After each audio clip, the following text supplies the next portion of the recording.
When you think of tea, what comes to mind? Probably a simple, comforting drink. But what if I told you that this one leaf has dictated the course of global economies, fueled the rise of an empire, and even sparked a revolution? This is the story of how tea became one of the most powerful forces in modern history. This description from the 8th century Chinese writer Lu Yu is just beautiful, but it also tells us something really important.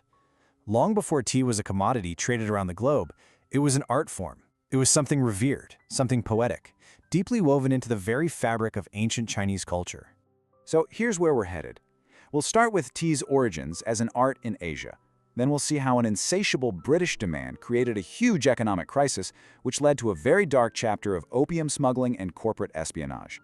From there, we'll jump across the Atlantic to Boston Harbor, and finally, we'll take a look at the global tea landscape as it exists today. Our story doesn't begin in a loud, bustling port, but in quiet monasteries and elegant tea houses. Let's dig into how a simple medicinal plant evolved into a cornerstone of culture throughout East Asia.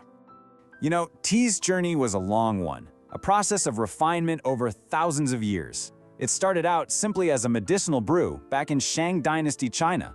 But by the time of the Tang Dynasty, it had exploded in popularity, becoming a daily beverage you could find in any tea shop. This evolution just kept going for centuries, eventually reaching its peak in 1500s Japan, where it was truly transformed into a profound art form. And that discipline is perfectly captured in the Japanese tea ceremony, also known as the Way of Tea. This was never just about drinking something hot, it was a spiritual practice. Drawing from both Shinto and Zen Buddhist traditions, every single step, from the ritual purification at the beginning to the final, reverent presentation, was designed to foster a sense of peace, respect, and a deep focus on the present moment. All right, so let's shift gears completely. We're leaving the serene tea room and heading to the chaotic ports of 18th century Britain. Because it's here that a new national obsession with tea would set an entire empire on a collision course with China. Okay, so this is really the crux of the issue. The British were buying staggering amounts of teas from China. But China, which was the self-sufficient economic giant, really didn't want much of anything from the West. The only payment they would reliably accept for their tea was silver, hard currency. Now this one number, it says it all. 5%. For the average person living in London, 5% of their entire budget was spent on tea. Just think about that for a second. This wasn't some rare luxury. It was a daily staple, right up there with bread on the family budget. And the country's appetite for it was just getting bigger. And this chart really visualizes the crisis. You can see the huge gap between what Britain was buying, and remember, over 90% of that was tea, and the tiny amount it was selling to China. That entire difference had to be paid for with silver, which was literally draining out of the British treasury. An empire like Britain's doesn't just sit back and watch its wealth hemorrhage. This trade deficit was becoming a genuine threat to the British economy. They desperately needed to find a product that China actually wanted to buy, and the search for that product would lead them to a solution with truly devastating consequences. So to fix its tea problem, the British Empire turned to a pretty ruthless strategy.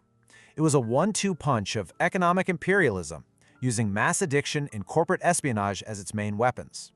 The overall strategy is something we now call economic imperialism. See, instead of a direct military takeover, Britain aimed to control China's economy for its own gain. It didn't want the trouble of ruling the country directly, it just wanted to rig the terms of trade in its favor. And this was their answer. The British East India Company, which had huge operations in India, started producing opium on an industrial scale. They then began illegally smuggling this highly addictive drug into China, with the explicit goal of creating a nation of users who would finally reverse that flow of silver. The numbers you see on this table are just staggering. In the span of a single century, opium imports into China shot up by 20,000%.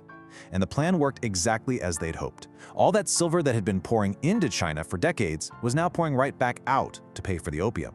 But just balancing the trade books wasn't enough. Britain wanted to destroy China's monopoly altogether. So they sent a Scottish botanist named Robert Fortune on what was essentially an espionage mission. And he made a critical discovery. Green tea and black tea weren't different plants. They were the exact same plant, Camellia sinensis, just processed in different ways. This was a state secret China had guarded for centuries. Fortune also stumbled onto something else, something the British could really use. He saw Chinese producers adding dyes, Prussian blue and gypsum, to their green tea to make it look more vibrant for the Western market. Now, the Chinese just thought they were catering to a weird foreign taste, but Britain saw an opportunity. They weaponized this discovery, using it as propaganda to push for producing their own pure imperial tea free from Chinese control. But this obsession with tea wasn't just in Britain. It had spread to its American colonies. And over there, this one single commodity was about to become the catalyst for a full-blown revolution against the very empire it had made so rich. Everything came to a boiling point in 1773. The British East India Company was going bankrupt, so Parliament passed the Tea Act as a bailout. Now, this didn't create a new tax. In fact, it made the company's tea cheaper than smuggled tea. But by doing that, it forced the colonists to accept the legitimacy of the existing tax. For groups like the Sons of Liberty, this was the absolute last straw in the fight over taxation without representation. This quote, often credited to Samuel Adams, really nails the revolutionary mindset. It suggests that you don't need everyone to be on board. You just need a small, passionate group to light the spark. They saw the Tea Act as more than just an economic policy. They saw it as an act of tyranny that had to be resisted at all costs. And resist is exactly what they did. This act of protest, which we now call the Boston Tea Party, was a direct, defiant slap in the face to British authority. By destroying all that tea, they were destroying the very symbol of British economic power and political overreach.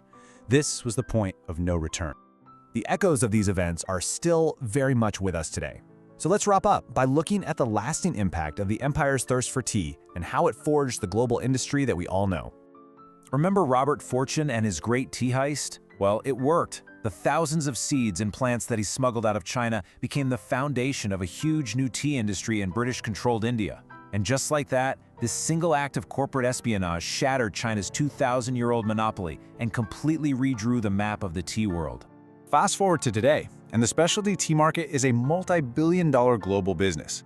And while the Asia-Pacific region still dominates, you can see that tea has become a truly global beverage. Its modern journey is a direct reflection of that interconnected and often brutal history of global trade. So there you have it, from a sacred ritual to a driver of empire, war, and revolution. The story of tea is a powerful reminder that sometimes the most common, everyday objects have the most extraordinary and world-changing histories. It makes you wonder, what other secrets are hiding in plain sight all around us?